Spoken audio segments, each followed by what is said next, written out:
Welcome to World Crisis YouTube channel. Fires that have ravaged large parts of central Israel since Wednesday have largely been extinguished, the country's fire and rescue authority says.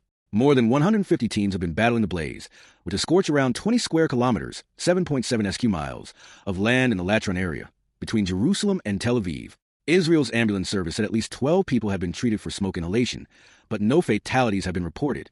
17 firefighters were injured, according to Israeli broadcast Kan. Authorities said hot and dry conditions with strong winds made controlling the fires more challenging, and a senior official warned they could flare up again. "I've been in the service for 24 years, and I've been through many fires," said Shlomi Harush, a deputy commander of Ayalon Fire Station. "There's no doubt that this is one of the toughest fires I've seen." Israeli Prime Minister Benjamin Netanyahu had declared a national emergency in response to the fires, and hundreds of people evacuated their homes.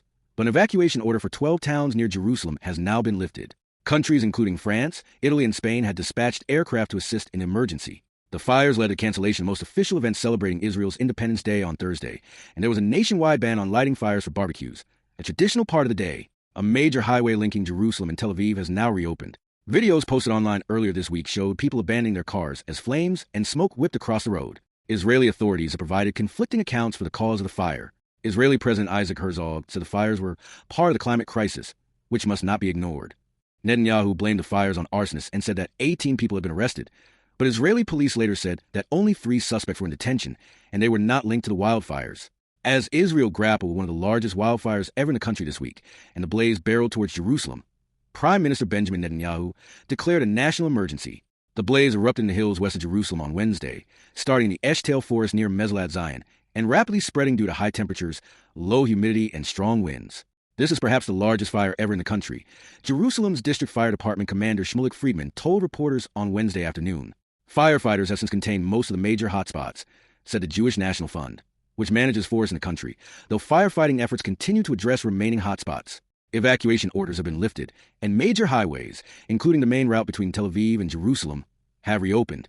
By Friday, the fires had burned an estimated 6,000 acres of land, including 2,000 acres of forest. 3 Catholic religious communities that were forced to evacuate from their properties on Wednesday were also able to return on Thursday, said Farid Ubrin, spokesperson for the Latin Patriarchate. He said their agricultural lands, including vineyards and olive trees, suffered heavy damage, as did some buildings. But there were no injuries, and historic churches were not affected. The fire prompted concerns over the safety of citizens in Jerusalem, as winds of 60 miles per hour made the situation challenging. Mr. Friedman earlier said it could dramatically increase the threat posed by the fires in the near future. Earlier, declaring the fires a national emergency, Mr. Netanyahu warned that the wildfires could reach Jerusalem. The western wind can push the fire easily toward the outskirts of Jerusalem, and even into the city itself, he said in a video sent by his office. Video footage showed vehicles stranded nearby as flames spread throughout the area, while another video showed the fire approaching a Catholic monastery. At least a dozen people have been hospitalized due to smoke in the area, and some firefighters also sustained injuries. Many people were seen abandoning their cars and running away from the flames, with critical roads shut down for hours.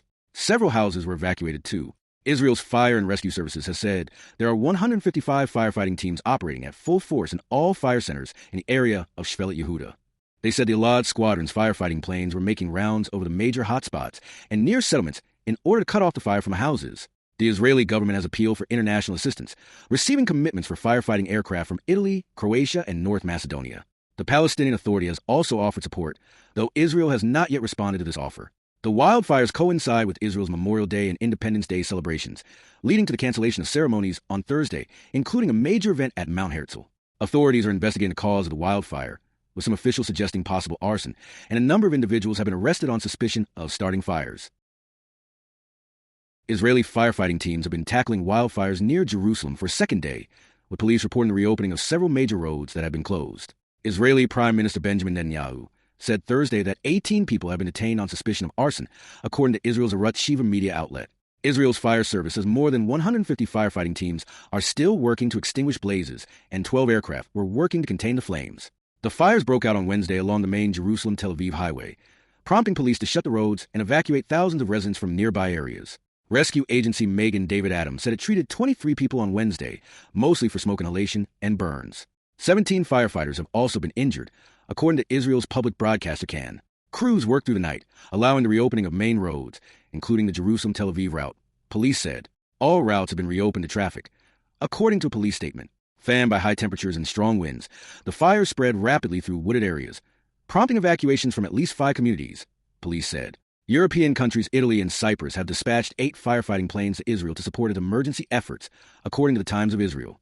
The assistance comes as fires continue to burn in 11 hotspots near Jerusalem, with 7 towns still under evacuation, the media outlet said, quoting Israel's Fire and Rescue Service. Israel's Prime Minister Benjamin Netanyahu has declared a national emergency, warning the fires could spread into Jerusalem. The Israeli military said its personnel were helping in Jerusalem and other central districts. Overnight, dozens of engineering vehicles started operating throughout the country to form lines to prevent the fire from spreading into other trees, a military statement said on Thursday. The IAF Air Force continues assisting the effort to extinguish the fires, it said. The Fire and Rescue Service said Thursday evening that firefighters had gained control of the conflagrations that had ravaged the Jerusalem hills for close to 30 hours. The announcement came hours after roads and train lines were reopened and evacuees from the area were permitted to return to their homes. The fire service said firefighters will continue their efforts over the coming hours, albeit at a lower intensity than before, to prevent new fires from cropping up, and that a probe will be opened into the cause of the fire, that will be among the largest in Israel's history. The Jewish National Fund said the blaze, which forced the cancellation of most Independence Day celebrations Wednesday night, destroyed around 20,000 dunams, 5,000 acres, of land, out of which some 13,000 dunams, 3,000 acres, were forest, including roughly 70% of the West Bank's Canada Park. The scale of destruction was similar to that of the 2010 Carmel fire, though that fire killed 44 people, while the Jerusalem Hills fire did not cause serious injuries. Prime Minister Benjamin Netanyahu attributed the fire to Palestinian arson, and wrongly claimed 18 people had been arrested in connection with it. Police have said only 3 suspects have been arrested so far, and Hebrew media reported that a preliminary assessment by the fire service indicated that the blazes were likely caused in the main by negligent hikers, not arson. Channel 13 reported that assessment, saying investigators have found that a higher-than-average number of hikers had passed through the Meslat Zion area, where the fire began, in the hours leading up to it on Wednesday. At the same time, it said the fire service suspects additional fires that broke out later in the day may have been arson attacks. In response to the reports, the Fire and Rescue Service said it had yet to determine what had caused the fires, as the investigation is still in the preliminary stages.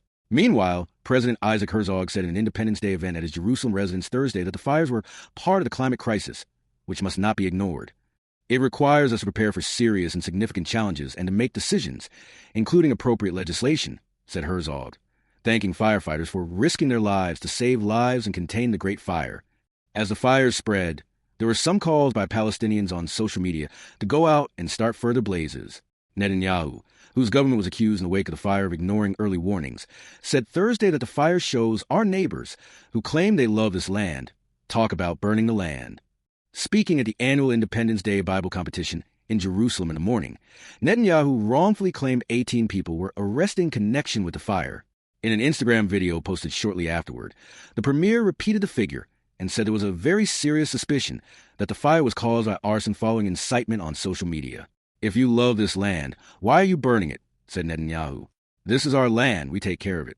An unconfirmed report by Channel 12 said Netanyahu may have been confused after having been told by police of 18 cases of incitement to arson on social media. According to a statement by police shortly after noon Thursday, 2 detainees were residents of East Jerusalem. A 19-year-old detained Thursday for writing on social media that God should fan the flames as revenge for Israel's destruction of Muslim lands, and a 50-year-old detained Wednesday for allegedly lighting a fire in an open field in South Jerusalem. It was unclear what the third detainee was accused of. The statement said the court had granted the police's request to extend the arrest of the 50-year-old until Sunday. As Israel heads into Independence Day, the smell of fire and the thick gray smoke give a sense of unease, with multiple sources alleging terrorism and fear of major damage to the Armored Corps Museum in Latron, a significant memorial site. A massive wildfire broke out on Wednesday in Israel in the forest between Eshtel and Latron, west of Jerusalem, forcing evacuations and road closures as thousands gathered across the Jewish state for Memorial Day observances. Fanned by high temperatures, low humidity, and strong winds, the fire, believed it had been set intentionally, spread rapidly through multiple locations across Israel. It's a terror attack on Israel, Eli Beer, president of the United Hatzalah Emergency Response Organization, told a media line. He noted that fires were started in 20 separate locations. A security source also confirmed to the media line that a terrorist act was likely behind the fires, adding that several people had been arrested.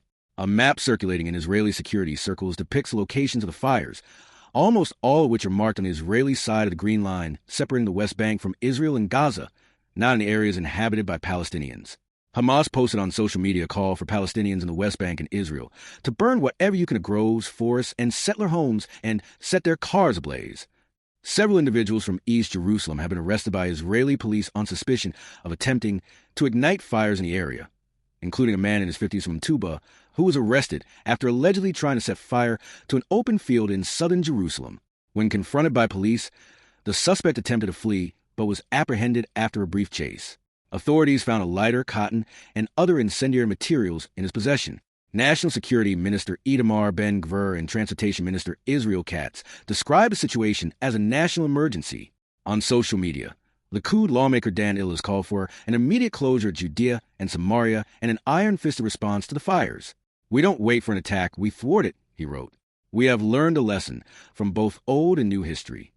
In an interview with the Media Line, Chaim Rafalowski, disaster management and EU projects coordinator for Megan David Adom Emergency Services, described the situation as very serious. "We're hoping that the National Fire Service will manage to get things under control so it doesn't escalate into a full-blown disaster," he said. Authorities shut down major arteries, including Highway 1, the main road connecting Tel Aviv and Jerusalem, and Highway 3. Drivers abandoned their cars and fled on foot as smoke engulfed the roads. People found themselves in immediate danger as fires approached their vehicles, Rafalowski said. Beer described the sight of abandoned cars as reminiscent of scenes from the October 7th, 2023 attacks. "A lot of our volunteers were running through the cars to see if anyone's there. We're so happy to see that they were empty and no people were there. That was the happy part of it. But the sad part, it brought us back to October 7th, he said. Police have evacuated 6 communities within a 19-mile radius of Jerusalem, while firefighters battled intense flames from the ground and air. Rafalowski said that the number of evacuated communities is expected to grow. "These are preventive evacuations ordered when there is a clear threat," he said. Beer said that United Hatzalah helped to evacuate several schools, including special education institutions, and was preparing to evacuate an old age home. "We're not sure yet, but we may have big damages to the Tank Museum in Latron, which is a memorial site where, unfortunately, so many soldiers are remembered in that place, soldiers from the different wars who fell in tank brigades," he added. "We hope that it's not as bad as it looks." A total of 111 firefighting crews, 10 water-dropping planes, 2 helicopters, and specialized vehicles were deployed. A central command post was set up in Latron to coordinate the effort. According to Beer, around 400 United Hatzalah volunteers are currently helping, in addition to the 7,600 volunteers on call to deal with other emergencies. "It's incredible to see the amount of people who want to help," Beer said. "We had special forces, the commander units from Magla and Egaz, called the United Hatzalah Center and asked us. They want to come help, and they have hundreds of soldiers who are off duty for Independence Day from Gaza and other places, and they want to come help with evacuation of people."